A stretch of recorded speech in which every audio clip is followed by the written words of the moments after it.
I will teach you how to put the cotton into sewing machine. The high-speed sewing machine. Just like that. Then you're going round in there. Round. Like that. Just follow there. The cotton under there. Then it's going back up in there. Going down until you put in there. If you put like that, just put like that the cotton.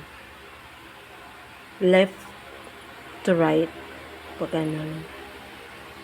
Okay, that's all for today's video. Thank you for watching. Subscribe, like, comment. See you again.